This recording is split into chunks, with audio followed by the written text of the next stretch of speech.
ونؤمن به ونتوكل عليه ونعوذ بالله من شرور أنفسنا ومن سيئات أعمالنا من يهده الله فلا مضل له ومن يضلل فلا هادي له وأشهد أن لا إله إلا الله وحده لا شريك له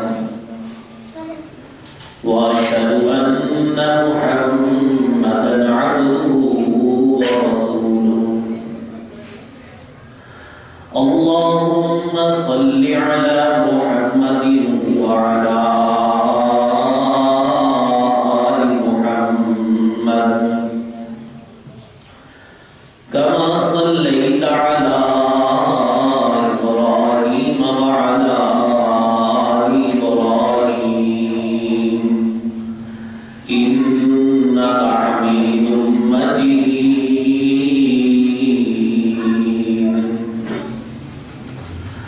اللهم بارك على محمد وعلى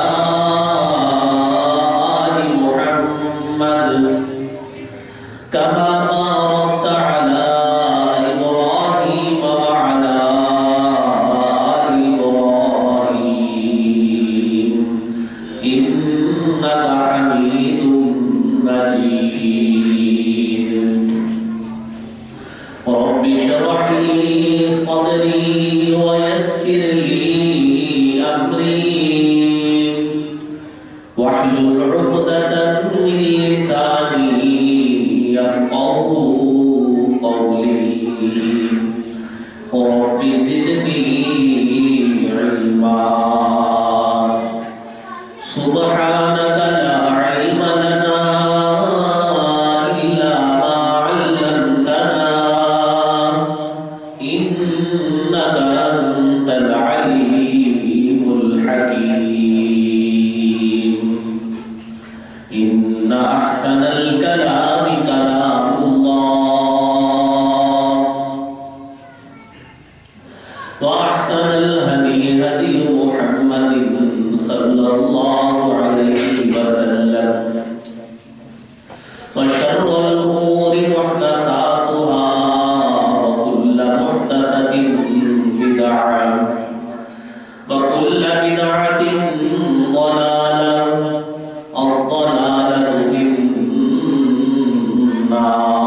النار أعوذ بالله السميع العليم من الشيطان الرجيم بسم الله الرحمن الرحيم وجزاء سيئة سيئة مثلها فمن عفا وأصلح فأجره على الله إنه لا يحب الظالمين صدق الله العظيم حمد و ثنا تعریف و تمجید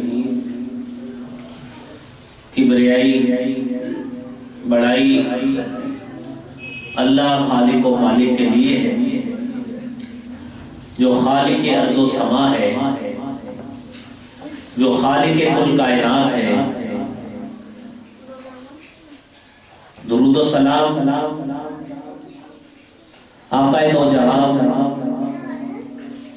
حضور سرور کونین رحمت عالم سرتاج الرسل جناب محمد الرسول اللہ صلی اللہ علیہ وسلم کی ذات گرامی پر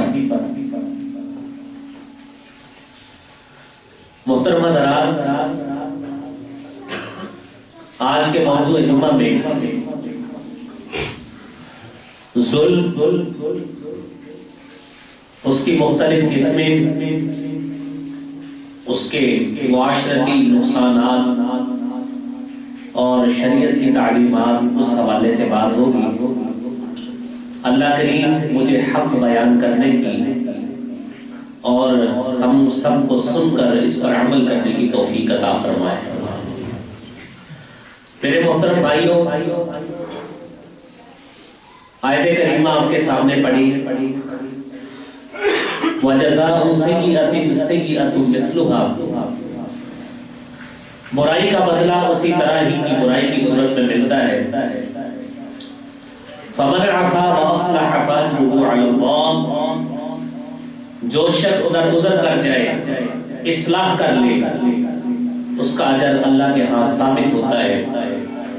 إِنَّهُ لَا يُحِبُّ الظَّالِمِينَ، وہ اللہ ظلم کرنے والوں کو پسند نہیں کرتے۔ میرے بھائیوں،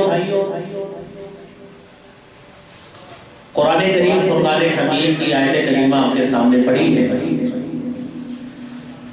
اس تناظر میں کہ آج 17 فروری ہے اور گزشتہ 7-8 دنوں سے ہماری مملکت خدا داد پاکستان انتہائی بڑے ظلم کا شکار ہے، اور دہشت گردوں، ظالموں، سفاکوں کے ہاتھوں ملک کا کوئی کونا، کوئی عرض اور خطہ محفوظ نہیں ہے، اور ہر آئے دن ہماری معصوم جانیں اس کی بھیڑ چڑھتی ہے۔ ہم ابتدا میں ہی دعا گو ہیں کہ اے خالق کائنات، ہماری اس عرض پاک کی حفاظت فرما، اس کو دہشت گردوں کے حملوں سے محفوظ فرما، اور اس کے نتیجہ میں جو لوگ اپنی جانیں ہار بیٹھے ہیں اللہ کریم ان کی مغفرت فرمائے۔ میرے محترم بھائیوں، یہ ظلم ایسا ظلم ہے اور یہ ایسی لمبی داستان ہے کہ اگر اس ظلم کے حوالے سے ہم اگر تفصیلاً آگاہی حاصل کرنا چاہتے ہیں تو ہمیں ابتدا سے ظلم کے معنی، مفہوم اور شرعی تعلیمات کے حوالے سے چلنا ہوگا تاکہ مضمون باقاعدہ طور پہ سمجھ آئے۔ ابتدا میں آپ کے سامنے آیت تلاوت کی کہ برائی کا بدلہ برائی کی صورت میں ہی، جو شخص درگزر کر جائے، اصلاح کر جائے، اس کا اجر اللہ کے ہاں ہے۔ لیکن یاد رکھنا ہوگا کہ اللہ تعالیٰ نہ ظلم کو پسند کرتے ہیں نہ ظالم کو پسند کرتے ہیں۔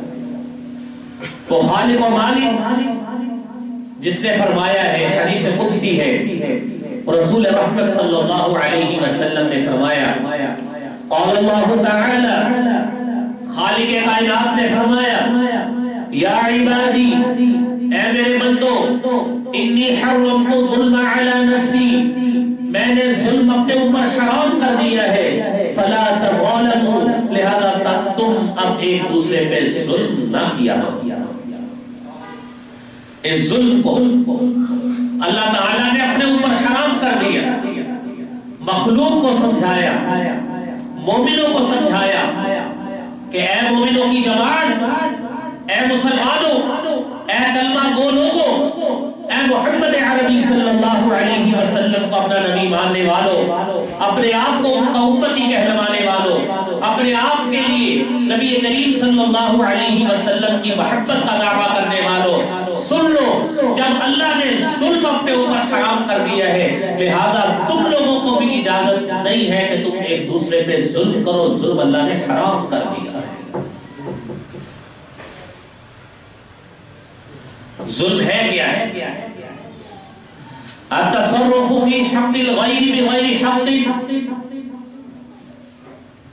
التصرف فی حق الغیر، کسی دوسرے کے حق میں بغیر استحقاق کے اس کو استعمال کرنا، اور مجاوزت الحق، یا اس میں زیادتی کرنا، ظلم ہوتا ہے، زیادتی ہوتی ہے۔ اور امام جرجانی نے تعریفات میں ظلم کی تعریف نقل کی ہے وضع الشیء فی غیر موضعہ، کسی چیز کو اس کی اصل جگہ سے ہٹا کر دوسری جگہ پہ رکھ دینا، یہ کیا ہوتا ہے؟ ظلم ہوتا ہے۔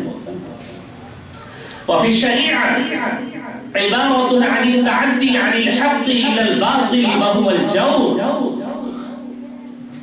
اور زیادتی کرنا حق سے باطل کی طرف، یہ بھی ظلم کہلاتا ہے۔ اللہ رب العزت نے مسلمان کے لیے مسلمان کی جو چیزیں حرام قرار دی ہیں نبی کریم صلی اللہ علیہ وسلم کی شریعت کے ذریعے، آپ صلی اللہ علیہ وسلم نے فرمایا کل المسلم علی المسلم حرام، مسلمان پہ حرام ہے، دمہ اس کا خون حرام ہے، ومالہ اس کا مال حرام ہے، وعرضہ اس کی عزت حرام ہے۔ مسلمان کا خون نہیں لے سکتا، خون لینا حرام کر دیا ہے، مال نہیں لوٹ سکتا، ناجائز ذرائع سے مال حاصل نہیں کر سکتا، اللہ نے حرام کر دیا ہے، وعرضہ اس کی عزت پامال نہیں کر سکتا، اللہ نے حرام کر دیا۔ اب جو شخص یہ کرے گا وہ مجاوزۃ الحق کے تحت، عن التعدی عن الحق کے تحت، تعدی عن الحق الى الجور کے تحت وہ ظلم کا مرتکب ہوگا، ظالم تصور۔ کوئی کسی کی جان لے، ظالم تصور ہوگا، کوئی کسی کا مال لوٹے، ظالم تصور ہوگا، کوئی کسی کی عزت لوٹے، ظالم تصور ہوگا۔ امام راغب اصفہانی المفردات میں لکھتے ہیں الظلم هو الانحراف عن العدل، ظلم کیا ہے؟ الانحراف عن العدل، یہ ناانصافی کے معنی میں بھی ہے، جب آپ عدل سے انحراف کر جاتے ہیں، انصاف سے پھر جاتے ہیں، تو انصاف سے پھرنا آپ کا فعل ظلم کہلاتا ہے۔ اور پھر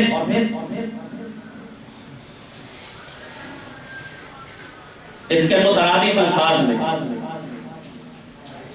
ظلم قرآن کریم میں بھی استعمال ہوا، کفر استعمال ہوا، تشدد استعمال ہوا، بربریت ہم اپنی زبان میں لفظ استعمال کرتے ہیں، ظلم، کفر، بربریت یہ الفاظ ہم استعمال کرتے ہیں، استبداد لفظ استعمال کرتے ہیں۔ یہ تمام وہ چیزیں ہیں جو سینہ زوری، بے رحمی، بے روی، حق تلفی، باطل پسندی، استبداد، جبر، درندگی، ستم، جور، جفا اور سختی، یہ تمام کے تمام ظلم کے حوالے سے مختلف اصطلاحات ہیں جو بولی جاتی ہیں۔ یہ الفاظ آپ روزانہ سنتے ہیں، انتہائی صفاقی کا مظاہرہ کیا گیا، درندگی کا مظاہرہ کیا گیا، ظلم و استبداد کی حد پامال کر دی گئی۔ یہ الفاظ ہیں جو روزانہ ہم میڈیا کی سکرینوں کے ذریعے دیکھتے ہیں اور سنتے ہیں اپنے کانوں کے ذریعے۔ رسول اکرم صلی اللہ علیہ وسلم نے فرمایا اذا وصل الامر الى غیر الاہل فانتظر الساعة، جب معاملے نااہل لوگوں کے سپرد کر دیے جائیں، وہ حکومتی معاملہ ہو، وہ سرکاری معاملہ ہو، وہ نجی معاملہ ہو، وہ مساجد کا معاملہ ہو، وہ مدارس کا ہو، وہ ایک گلی کا ہو، محلے کا ہو، ایک یوسی کا ہو، ایک شہر کا ہو، ایک ٹاؤن کا ہو، اور ایک ضلع کا ہو، ایک تحصیل کا ہو، ایک صوبے کا ہو، جب نااہل لوگوں کے سپرد ہوگا، رسول رحمت صلی اللہ علیہ وسلم نے فرمایا فانتظر الساعة، جب نااہل لوگوں کے سپرد یہ حالات ہوں گے جو اس کی اہلیت ہی نہیں رکھتے، فانتظر الساعة، پھر قیامت کا انتظار کیجیے۔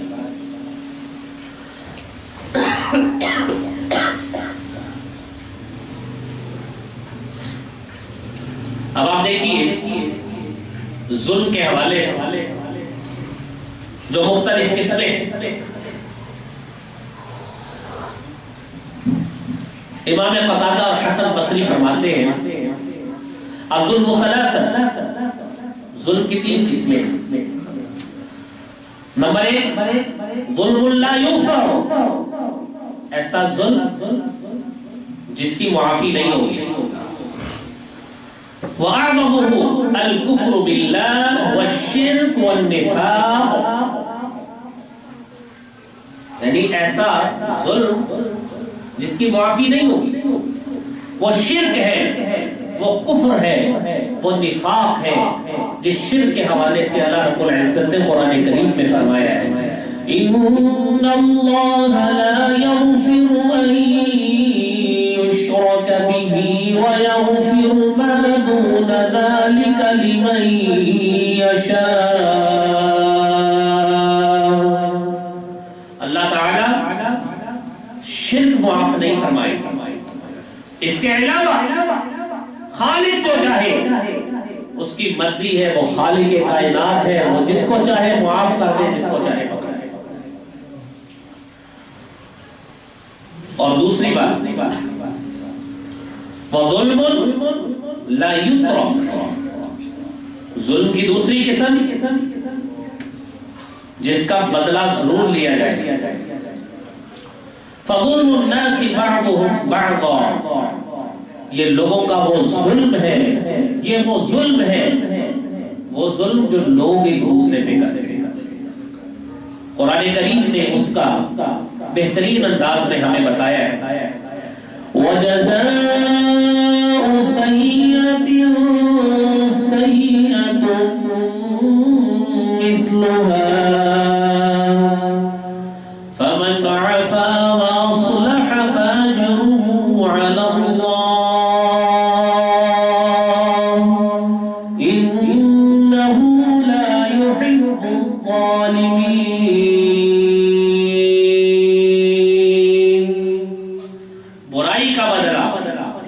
یہ ظلم ہے کہ آپ کسی کی جان لیں، آپ کسی کا مال لیں، آپ کسی کی عزت ٹوٹ جائے. کوئی آرام سے کسی مارکیٹ میں پھر رہا ہو، کوئی دکان میں پھر رہا ہو، کوئی کسی جگہ پہ ڈیوٹی کر رہا ہو، کوئی اپنے فرائض منصبی ادا کر رہا ہو، ظالم آئے، سفاق آئے، درندہ آئے، دہشت گرد آئے، اس کی جان لے جائے اور خالق پوچھے نا، یہ ہو ہی نہیں سکتا. یہ وہ بدلہ ہے میرے بھائیوں جو قرآن کہتا ہے وَجَزَاءُ سَيِّئَةٍ سَيِّئَةٌ مِثْلُهَا، برائی کا بدلہ برائی سے ہی لیا جائے گا. تو اسی کی ہی مثل ہوگی، جس طرح کا کسی نے جرم کیا ہے اس کا بدلہ اسی کی مثل ہوگا. اس سے معافی نہیں ملے گی. ظالم کو، سفاق کو، درندے کو، استبداد کرنے والے کو یہ ہمیشہ یہ بات ذہن میں رکھنا چاہیے إِنَّهُ لَا يُحِبُّ الظَّالِمِينَ. وہ خالق و مالک جو ارض و سما کا رب ہے، جو کل کائنات کا رب ہے، جو آدم سے لے کر قیامت تک آنے والے تمام شخص کا رب ہے، جن و انس کا رب ہے، سما و ارض اور اس میں رہنے والی مخلوقات و ما بینہا، ان دونوں کے درمیان جو کچھ ہے وہ اس کا بھی رب ہے. وہ خالق و مالک اتنا رحم والا ہے، اتنی شفقت والا ہے، اتنی محبت والا ہے، اتنے پیار والا ہے، اتنی الفت والا ہے. وہ مالک کہتا ہے میری ایسے ظالموں سے محبت نہیں ہو سکتی. جس نے برائی کی ہے، جس نے کسی پہ زیادتی کی ہے، جس نے کسی پہ ظلم کیا ہے، وہ یاد رکھے إِنَّهُ لَا يُحِبُّ الظَّالِمِينَ. میں خالق و مالک اس بات کا اعلان کر رہا ہوں کہ میں ایسے ظالم کو کبھی پسند نہیں کرتا، میری محبت کو حاصل نہیں کر سکتا. یہ بھائیوں یہ نقطہ ہے جو دین نے بیان کیا ہے. ایک ظلم جو شرک کی صورت میں، جب تک انسان توبہ نہیں کرتا معافی. دوسرا ظلم جس کا بدلہ لیا جائے، اور تیسرا ظلم میرے بھائیوں فَمِنْهُمْ ظَالِمٌ لِنَفْسِهِ. کئی لوگ اپنی جانوں پر ظلم کرنے والے ہیں. وہ ظلم تو نفسی، یعنی انسان گناہ کرتا ہے، معصیات کرتا ہے، کئی معاملات ایسے کرتا ہے. حضرت موسیٰ علیہ السلام نے اللہ رب العزت سے دعا کی تھی قال رب انی ظلمت نفسی فاغفر لی فغفر له. اللہ رب العزت فرماتے ہیں موسیٰ علیہ السلام نے کہا، سورہ قصص کی 16 نمبر آیت ہے اے میرے رب انی ظلمت نفسی، میں نے اپنی جان میں ظلم کر لیا، بندے کو گھونسا مارا وہ مر گیا، فاغفر لی، اللہ مجھے معاف کر دے۔ موسیٰ نے اللہ سے معافی مانگی، اللہ نے اسے معاف کر دیا۔ یہ ابتدائی شریعت کی بات ہے۔ حضرت موسیٰ علیہ السلام کو بھی شریعت نہیں ملی۔ تو بھائیوں، بات کرنے کا مقصد یہ ہے کہ ظلم، صفاقی، درندگی، لوگوں کا خون بہانا، معاشرے کا امن تباہ کرنا اور معاشرے میں لوگوں کو دہشت گردی کا نشانہ بنانا، شریعت اسلامیہ قطعاً اس کی اجازت نہیں دیتی، بلکہ الٹا اسے حرام قرار دیتی ہے۔ اور شریعت اسلامیہ میں جتنی سزا میرے بھائیوں اس درندگی کی بیان کی گئی ہے، کوئی سزا شریعت میں اتنی سخت نہیں ہے۔ سورۃ المائدہ سنیے، انما جزاء الذین یحاربون اللہ ورسولہ ویسعون فی الارض فسادا ان یقتلوا او یصلبوا او تقطع ایدیہم وارجلہم من خلاف او ينفوا من الارض ذلك لهم خزي في الدنيا ولهم في الآخرة عذاب عظيم۔ وہ لوگ جو اللہ اور اس کے رسول سے جنگ کرتے ہیں، وَيَسْعَوْنَ فِي الْأَرْضِ فَسَادًا، زمین میں فساد برپا کرتے ہیں، لوگوں کا امن تباہ کرتے ہیں، لوگوں کی آزادی چھیننے کی کوشش کرتے ہیں، ان کا آزاد گھومنا پھرنا جنہیں برداشت نہیں ہے۔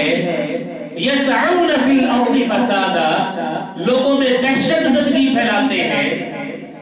کیا کرنا چاہیے؟ ان یقتلوا، شریعت کہتی ہے انہیں قتل کر دیا جائے، او یصلبوا، یا انہیں سولی چڑھایا جائے، او تقطع ایدیہم وارجلہم من خلاف، ہاتھ اور پاؤں برخلاف کاٹے جائے۔ کیوں؟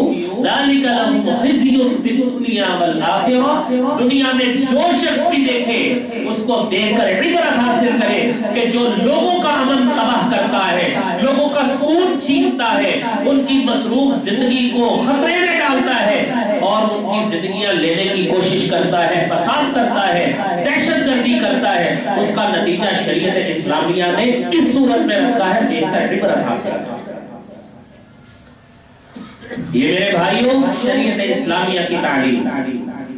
اور پھر میرے بھائیوں آپ نے دیکھا کوئٹہ میں دھماکہ ہوا، آوران میں دھماکہ ہوا، لاہور میں دھماکہ ہوا، کراچی میں دھماکہ ہوا، رات 7 میں دھماکہ ہوا، یعنی یہ مختلف جگہ پر معاشرے کا نقض عمل، معاشرے کا امن تباہ کیا جا رہا ہے اور ریاست کو کمزور کرنے کی کوشش کی جا رہی ہے۔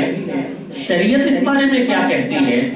آپ نے ایک تعلیم تو سن لی کہ جو شخص زمین میں فساد پھیلاتا ہے اس کو پکڑ کر اس کا یہ حال کیا جائے تاکہ دنیا کے سامنے وہ عبرت ہو، لیکن جو قتل کرنے والا ہے اگر وہ ذہن میں اپنے ذہن میں خود ہی کوئی ایسی سٹوری اور کہانی بنا کے بیٹھا ہے کہ میں معصوم لوگوں کو ماروں گا جنت پالوں گا، کیا اس کو جنت مل جائے گی؟ آپ یہ سنیے ذرا قرآن کریم کی آیت، سورہ نساء کی 93 نمبر آیت۔ اللہ رب العزت فرماتے ہیں وَمَن يَقْتُلْ مُؤْمِنًا مُتَعَمِّدًا فَجَزَاؤُهُ جَهَنَّمُ خَالِدًا فِيهَا وَغَضِبَ اللَّهُ عَلَيْهِ وَلَعَنَهُ وَأَعَدَّ لَهُ عَذَابًا عَظِيمًا۔ جو شخص کسی مومن جس نے کلمہ پڑھا ہے وہ مومن، کسی مومن کو جان بوجھ کر قتل کرتا ہے، فَجَزَاؤُهُ جَهَنَّمُ، اس اس کا بدلہ جہنم ہے. مارنے والا شاید جنتوں کے خواب لے کے جائے، لیکن قرآن کہتا ہے اس کا بدلہ جہنم ہے. جہنم کی آگ جلائے گی اس کو، ایک دن کے لیے نہیں، ایک مہینے کے لیے نہیں، ایک سال کے لیے نہیں، خالداً فیہا، ہمیشہ ہمیشہ اس میں رہے گا. وغضب اللہ علیہ، اللہ کا غضب بھی نازل ہوگا اور بڑا عذاب اس کے ساتھ ساتھ اس کو جہنم میں ساتھ ملے گا. یہ اس مارنے والے، اس قتل کرنے والے، اس کا پلان بنانے والے، یہ ان تمام کے لیے. سورہ فرقان کی آیت سنیے. اللہ رب العزت نے اہل ایمان کے عباد الرحمن کی صفت بیان کی ہے. بھائیوں ممکن ہے کوئی مسلمان گمراہ ہو جائے، دہشت گردوں کے ہتھے چڑھ جائے، وہ اس کو سبق پڑھائیں کہ ایسے ایسے مارتے ہیں تجھے ثواب ملے گا. میرے بھائیوں قرآن کی آیت نعوذ باللہ یہ تو غلط نہیں ہو سکتی کہ جو مومن کی جان لے گا ہمیشہ ہمیشہ جہنم میں رہے گا، ہمیشہ جلتا رہے گا، جہنم کی آگ کا ایندھن بنے گا. جو مسلمانوں کی جان لیتا ہے. اور عباد الرحمن کی میرے بھائیوں صفات قرآن کریم نے بیان کی ہے، اور ان کی صفت کتنے پاک باز لوگوں کی صفت ہے. وَالَّذِينَ لَا يَدْعُونَ مَعَ اللَّهِ إِلَٰهًا آخَرَ وَلَا يَقْتُلُونَ النَّفْسَ الَّتِي حَرَّمَ اللَّهُ إِلَّا بِالْحَقِّ وَلَا يَزْنُونَ وَمَن يَفْعَلْ ذَلِكَ يَلْقَ أَثَامًا يُضَاعَفْ لَهُ الْعَذَابُ يَوْمَ الْقِيَامَةِ وَيَخْلُدْ فِيهِ مُهَانًا. عباد الرحمن کے صرف اللہ کے علاوہ کسی اور کو معبود نہیں بنا، شرک نہیں کرتے، جو بڑا ظلم ہے روحانی ظلم وہ نہیں کرتے. وَلَا يَقْتُلُونَ النَّفْسَ، کسی جان کا قتل نہیں کرتے. الَّتِي حَرَّمَ اللَّهُ إِلَّا بِالْحَقِّ، جس جان کو اللہ نے حرام قرار دے دیا ہے. میں نے آپ کو ابتدا میں بھی آیت بھی سنائی، حدیث بھی پڑھ کے سنائی کہ مومن کی شان نہیں ہے کہ وہ کسی مسلمان کا قتل کرے. رسول رحمت صلی اللہ علیہ وسلم نے فرمایا المؤمن المسلم علی المسلم حرام، مسلمان مسلمان پہ حرام ہے. دمہ، اس کا خون حرام ہے. ومالہ، اس کا مال حرام ہے. وعرضہ، اس کی عزت حرام ہے، اس کی عزت کی ممال نہیں کر سکتا. میرے بھائیو رسول رحمت صلی اللہ علیہ وسلم نے اس طرح کا تحفظ کیا. یہ دین اپنے ماننے والوں کو کلمہ پڑھا کے چھوڑ نہیں دیتا، بلکہ اس کی جان کے بھی تحفظ کا ضامن، اس کے مال کے تحفظ کا بھی ضامن، اس کی عزت کے تحفظ کا بھی ضامن. رسول اکرم صلی اللہ علیہ وسلم نے فرمایا لو ان اہل السماء والارض اشترکوا فی دم المؤمن لاکبہم اللہ فی النار. اگر اہل سماء اہل زمین سارے کے سارے مل کر ایک مومن کو قتل کرنے میں شامل ہوئے، ان کا کردار اس میں پایا گیا، لاکبہم اللہ فی النار، اللہ تعالیٰ ان سب کو اوندا کر کے جہنم کی آگ میں گرائے گا. یہ مومن کی جان کی قیمت ہے، یہ مومن کے جان کی قدر و منزلت ہے. میرے بھائی جو آئے دن سب سے آسان کام ہم نے سمجھا ہے، یہ تو بات ہوئی نا دہشت گردوں کی، اور جو ہمارے معاشرے میں دہشت گرد پائی جاتے ہیں وہ کس طرح کی. کسی نے 50 کسی سے لینے، کسی نے 100 روپیہ لینا، کسی نے رشتہ نہ طے کیا، صحیح طرح ہونا سکا مرضی کے مطابق، گن نکالی کو چیز نکالی بنا مار دی. ان کے لیے بھی وہی حکم. میرے بھائیوں رسول رحمت صلی اللہ علیہ وسلم آپ ایک مرتبہ کعبہ کے سامنے کھڑے تھے، بیت اللہ کے سامنے کھڑے تھے، تو آپ صلی اللہ علیہ وسلم نے بیت اللہ سے مخاطب ہو کے کہا ما اعظمک، اے بیت اللہ کو کتنی عظمت والا ہے، ما اعظم حرمتک، تیری حرمت کتنی بڑی ہے. واللہ، ایک مومن کی حرمت تجھ سے نہیں زیادہ ہے، ایک مومن کی حرمت تجھ سے کہیں زیادہ ہے. ہم بھائیوں کعبہ کا طواف کرتے ہیں، زیارت کرتے ہیں، یقیناً بڑا ثواب ہے، بہت ہی ثواب ہے، اس کا کون انکار کرتا ہے؟ وہ مسلمان کر ہی نہیں سکتا۔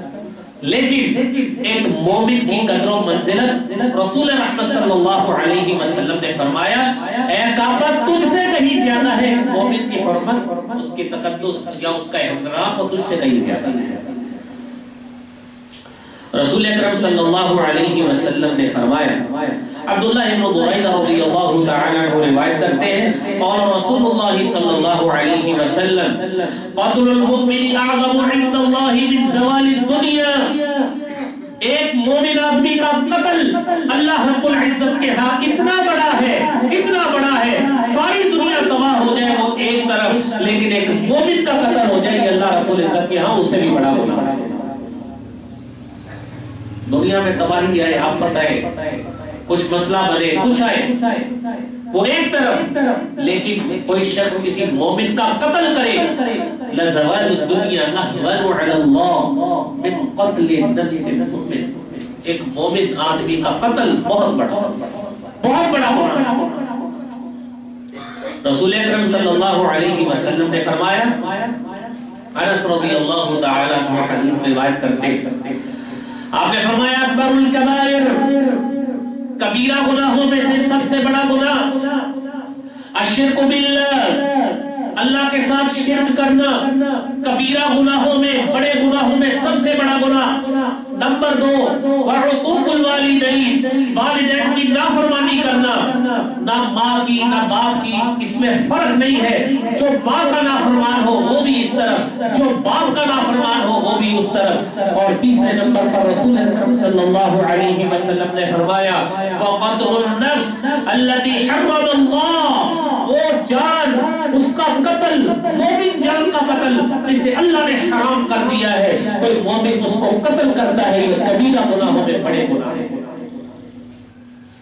یہ کوئی چھوٹا سا گناہ ہے، کسی کی جان لے لینا اور اپنے دل کی تمانیت کی خاطر یا اپنے ہوس کی خاطر، اپنی اٹھنے والے خواہش کی خاطر، میرے بھائیوں سمجھنا چاہیے، ہمیں سمجھنا چاہیے۔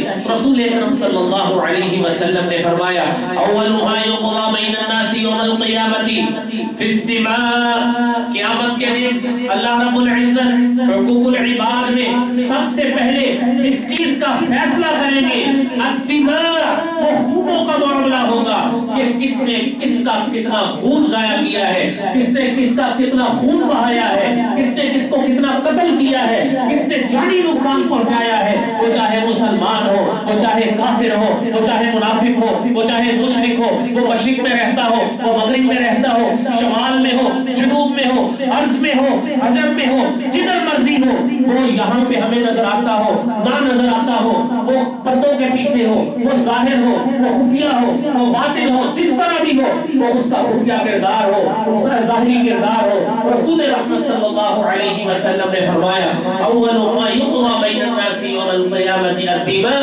قیامت کے روز جو سب سے پہلے فیصلہ کیا جائے گا وہ خونوں کا معاملہ۔ آپ نے میرے بھائیوں اکثر حدیث سنی ہوگی، جب آپ پرائمری اسکولوں میں پڑھتے تھے چھوٹے سے بورڈ پہ حدیث لکھی ہوتی تھی المسلم من سلم المسلمون من لسانه ويده، مسلمان وہ ہے جس کی زبان سے، جس کے ہاتھ سے دوسرے مسلمان محفوظ رہتے۔ یقیناً آپ لوگوں کو بھی آتی ہوگی۔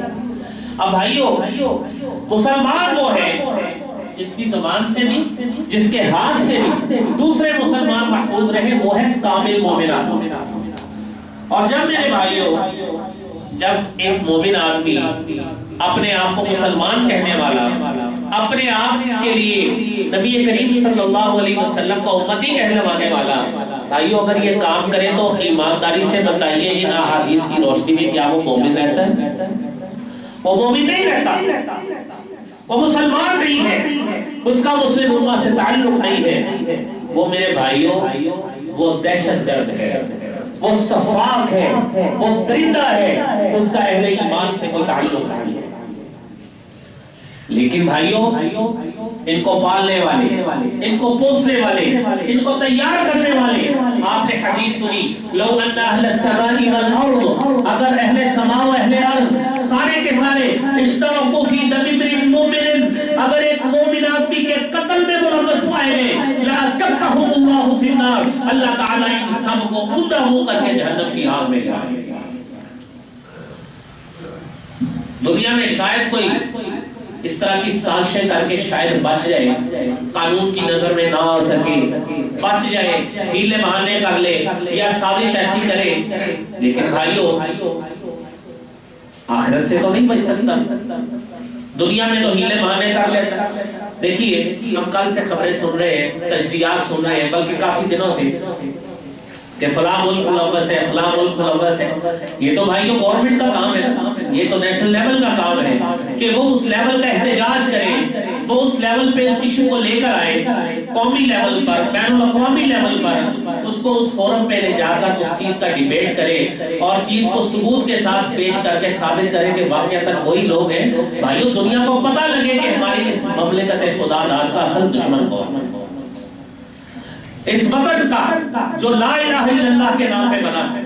آپ نے بھی اخبارات میں پڑھا ہوگا، صدر کا بیان ہے، وزیر اعظم کا بیان ہے، اپوزیشن لیڈر کا بیان ہے، دیگر جو ہمارے سیاسی و مذہبی قائدین ہیں، سب نے اپنے اپنے طور پر اپنے جذبات کا اظہار کیا ہے. لیکن بھائیوں یہ صرف جذبات کے اظہار سے تو بات نہیں بنے گی، اس کو پراپرلی لے کے جا کر اس فورم پہ جا کے اپنے پڑوسی ملکوں سے اس کا لنک ثابت کر کے پتہ لگے کہ یہ ہے جو ہمارے ملک کو ڈی سٹیبل کرنے پہ تلے ہوئے، یہ ہے جو ہمارے ملک کو دہشت گردی کا نشانہ بناتے ہیں، یہ ہے وہ درندے لوگ اور یہ ہے وہ بدبخت لوگ جو ہمارے ملک کے امن کے دشمن ہیں.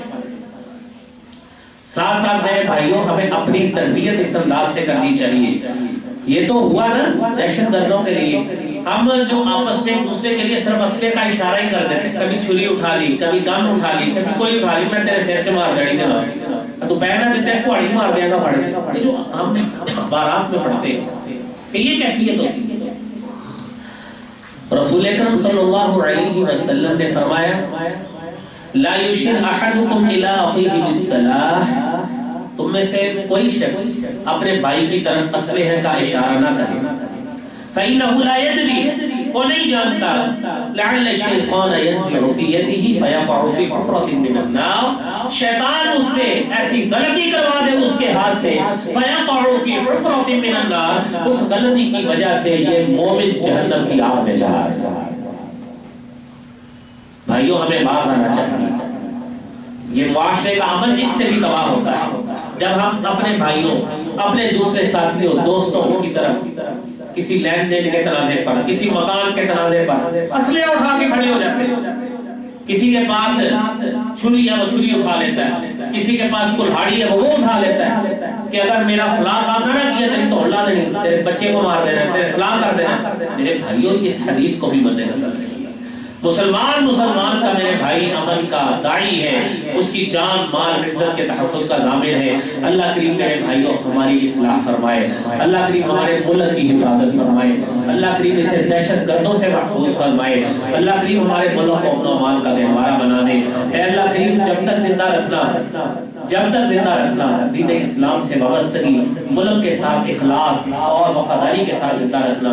اللہ کریم موت ہے تو خاتمہ بالایمان فرمانا. وآخر دعوانا الحمدللہ رب العالمین.